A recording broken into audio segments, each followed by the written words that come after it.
자, 두 번째는 요즘에 핫한 회사죠. 헬릭스미스의 회사에 사실 개발명이 이게 아직까지 이름이 안 나온 것 같아가지고 보통 엔젤시스 임상 이름으로 불리시는 것 같습니다. 자, 엔젤시스 프로젝트 헬릭스미스에서 진행하고 있는데 이 이야기에 대해서는 너무 임상 전문가로서 이해할 수 없는 일이지 않을까 싶은데 혹시 어떻게 생각하세요? 이해할 수 없다기보다는 안타깝죠. 네. 굉장히 정제된 단어라는 생각이 드는데. 네. 왜냐하면 여기 이게 이제 헬릭스미스는 저희 CRO 쪽에서도 그러니까 CRO나 이제 임상 전문으로 하는 대행하는 회사에서도 굉장히 핫한 이슈 중에 하나인 굉장히 게 핫했을 것 같아요. 네, 이게 이 제품의 효과로 임상이 효과가 없으므로 임상이 실패하는 게 일반적인데 이거는 CRO가 잘못해서 임상이 실패됐을 수도 있다라는 라는 부분인데 사실 임상 시험에 실패하는 확률이 생각보다 많아요. 생각보다 많고, 그쵸. 이제 생각보다 임상시험이 실패되는 경우가 생각보다 많고, 그리고 임상시험이 실패되는 원인 중에 가장 큰 거는 약효도 아니고, 사람의 실수도 아니고, 계획의 잘못됨입니다. 이거 사실 임상시험은 계획 단계가 상당히 중요하거든요. 계획 단계가 중요하다고 하는 거는 이게 우리 임상시험은요, 사람을 대상으로 사람이 만든 약으로 사람이 관리하면서, 우리가 보는 거기 때문에 아무리 규정에 맞춰서 이제 좋은 시설에서 한다고 하더라도 의사도 사람이고 환자도 사람이고 만든 사람도 사람이거든요. 사람은 실수를 할 수 있는 부분이어서 이러한 부분들에 대해서 우리가 혹시나 예측하지 못하는 문제점이 있는가를 사전에 예측을 해서 그 문제를 막을 수 있는 것까지 계획을 하고 시작을 해야 되는 게 임상시험이에요. 그 얘기는 결국 임상 안에서 실수는 일어날 수밖에 없다. 그렇다면 이걸 어떻게 최소화할 것인가에 대한 고민이 정말 충분하게 있어야 된다. 충분하게 논의가 돼야 되고 했어야 되는 부분인데 사실 이제 헬릭스미스에서 지금 대두가 되고 있는 약이 바뀌었다. 어떻게 그럴 수가 있느냐? 그럴 수 있습니다. 그럴 수 있습니다. 제 생각으로는 이제 제가 너무 폭탄 발언을 했나요? 헬릭스미스에서 자체적으로 임상실험을 하는 게 아니라 임상실험 대행사가 있을 거 아닙니까? 그럼 그 임상실험 대행사가 실수를 했을 확률이 사실은 더 많은 거고. 지금 환자가 약이 바뀌었다라고 하는 거는 이게 이제 이 헬릭스미스의 약을 안 먹은 사람이 그 피에서 그 성분이 나왔다라고 하는 거거든요. 그렇기 때문에 약이 바뀌었다라고 추측을 하는 거거든요. 그러면 혈액 샘플이 바뀌었을 수도 있는 거고. 그렇죠. 그럴 수도 있는 거고, 약이 바뀌었을 수도 있는, 약을 포장할 때 바꿔서 포장을 했다라고 하면 그건 CRO가 아니라 제조사의, 회사의 문제인 거고요. 그럼 지금은 이 상황에서 누구에게 책임을 물을 것인가에 대해서 사실은 분명하지 않네요. 지금 그 두 사 간의 법정 소송이 이제 진행이 될 거고요. 규모도 이 비용도 정말 만만치 않은 건데 정말 멱살 잡고 멱살 좁혀가 지금 달린 문제이기 때문에 대단한 지금 법적 투쟁이 있을 것 같은데요. 제 이제 개인적인 경험인데 제가 공부했던 어스틴이라는 텍사스에 있는 도시가 임상 실험이 가장 활발한 곳입니다. 그래서 제 주위에 있던 가난한 학생들, 한국인 포함, 특히 이머징 컨트리에서 온 친구들은 주말에 가서 주사 맞고 200불에서 하룻밤 자고 오면은 1000불까지. 1000불 받은 친구 얘기는 위에다가 주사 바늘을 꽂아가지고 안에 거를 뽑아냈다. 굉장히 아팠다. 굉장히 아프네요. 예. 그런 얘기를 들었습니다. 그럼 물론 아까 말씀하신 것처럼 암 같은 경우는 MRI를 찍어서 아주 비싼 방법으로 검증을 하니까 정말 비쌀 것 같고 요런 경우는 그래도 좀 쌀 것 같네요. 보통 우리가 설계를 할 때 얼마 정도 기간을 두고 몇 명 정도 하는지에 따라서 당연히 다 다르겠지만 그냥 전문가 입장에서 요 정도 같은 경우는 얼마쯤 쐈을까? 지금 법정 투쟁이 벌어지는 규모가 그렇죠. 얼마나 지금 그것이 궁금한 겁니다. 거죠? 예. 업계에서 도는 얘기가 있습니까?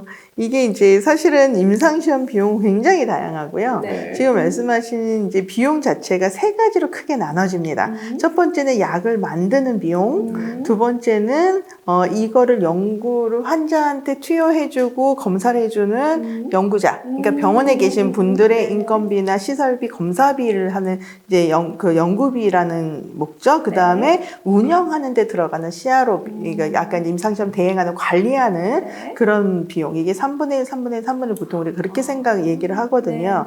그런데 이제 제가 아마 이 CRO만 가지고도 제 생각에는 이 정도 글로벌이라고 하면, 글로벌 삼성이라고 하면 4, 50억 정도는 가져가지 않았을까라는 생각이 좀 들거든요. 네, 그것뿐만이 아니라 이 경우에는 주가 떨어진 주가 것까지 떨어진 거, 하니까. 그다음에 모든 임상 비용을 생각하면은 이거 그다음에 엄청난, 그리고 사실은 기회비용까지. 가장 문제가 되는 건 뭐냐면, 이 임상시험에 임상시험이라고 하는 것 자체가 아직 허가받지 않은 약을 사람한테 적용하는 거기 때문에 그건 연구거든요. 그래서 환자한테 동의를 받잖아요. 내가 그 리스크가 있는 거에 활동에 내가 들어가겠다 하는 건데, 이 임상에 참여했던 환자들이 나한테 이렇게 위험한 일을 했어? 라고 들어오는 소송. 그렇죠. 이런 것들도 나의 저희가 안전에 무시할 수 대해서 없죠. 충분히 네. 너희들이 관리하지 못했다. 네, 네. 나 굉장히 위험에 노출됐던 것 같아. 나 수할 거야. 네, 특히 이 경우에는 가난한 제 친구들도 수술할까요? 아마 수를 했었을 거예요. 약 관리를 제대로 못하면서 나한테 약을 맞춘 거니. 또 다른 위험 성분이 들어갔을 수도 네. 있죠.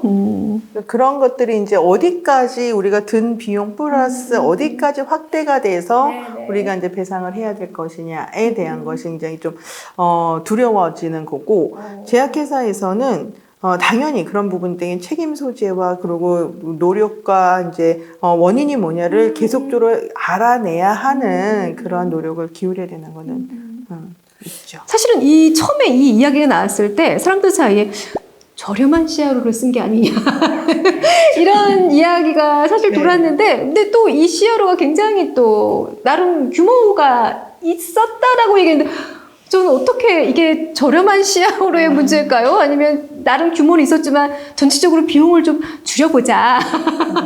없진 않았었다고 봅니다. 네, 없지는 않았을 거라고 보는데, 여기서 이제 사용한 CRO가 작은 아예 이제 작은 나라의 이제 조그만한 그런 회사는 아니지만, 그래도 이런 국제적으로 하는 큰 임상을 많이 해본 회사는 아니었지 않았을까라는 생각이 좀 들고요. 사실 이제 그렇다 하더라도 이게 아까 말씀드렸듯이 약이 바뀌었다 또는 샘플이 바뀌었다라고 하는 거는 큰 회사에서도 일어날 수 있는 일이에요. 그러니까 그거를 저는 아까 말씀드렸듯이 얼마만큼 사전에 이게 바뀔 수 있기 때문에 바뀌지 않도록 2번, 3번 관리하고 체크해보자 라고 하는 노력이 있었냐? 네, 노력과 계획과 이제 그런 부분들이 있었냐에 대한 부분인 거죠.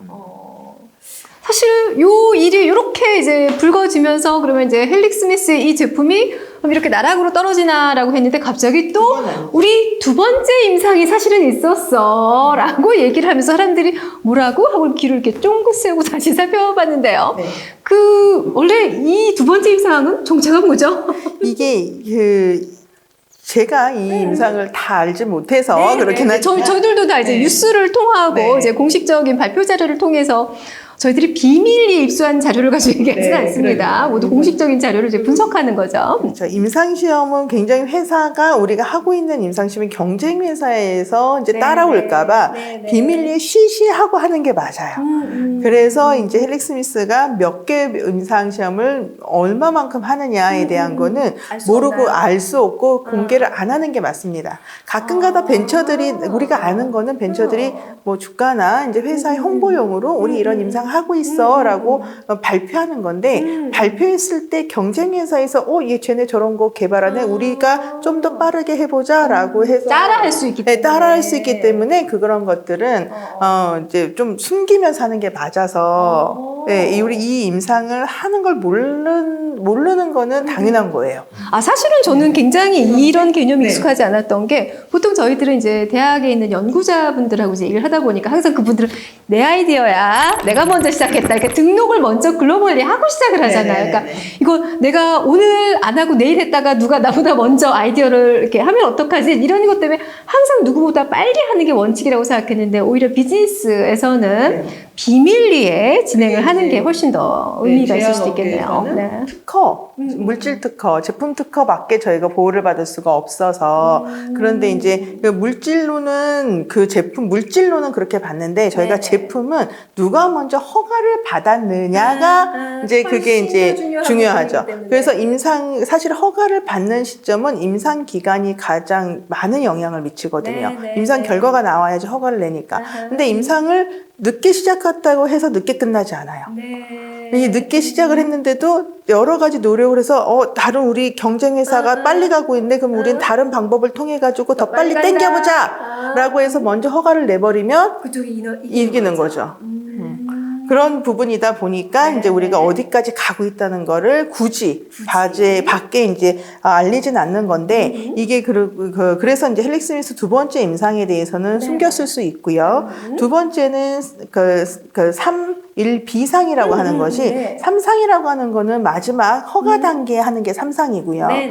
그리고 이제 그 B라고 하는 거는 3상도 우리가 1상, 2상, 3상 모두 다 요즘에는 A, B로 나눕니다. 각 단계. 그래서 3상의 초기 임상, 그다음에 3상의 후기 임상이라고 우리가 얘기를 하는데 3상 그냥 일반적인 3상은 초기 후기를 나누지 않아요. 정기 후기를. 근데 우리가 정기 후기를 나누는 거는 이 당뇨병성 신경병증이라고 하는 질병에 대해서 좀 이해를 하시면 당뇨는 평생 가져가는 거죠.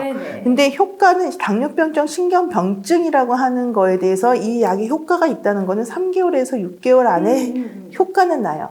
근데 이 약을 평생 먹잖아요. 당뇨약처럼. 그럼 몸에 축적되면서 나타나는 문제는 어떻게 없을까? 그래서 그걸 가지고 이제 후기 임상이 들어가는 겁니다. 그런 거에 포커스를 맞춰서. 정기 임상은 환자를 치료할 수 있는 거. 후기 임상은 얼마만큼 이거를 오래 장기간 사용하는 것에 대한 문제가 없는지에 대한 부분. 그래서 이제 그거를 A, B로 나누고 이 1B라고 하는 거는 효과도 보지만 안전하다라고 하는 측면을 좀 더 부각을 시켜서 하는 임상일 가능성이 높다는 거죠.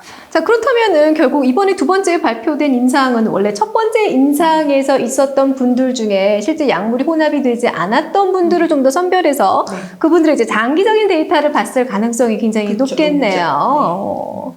그래서 이거에 대해서 효과가 있다라고 하면 저는 의미 있다고도 볼 수 있을 것 같아요. 적어도 가능성을 이제 완전히 포기하기는 조금 아직 이르다. 여러분 포기하지 마세요. 포기하지 마세요.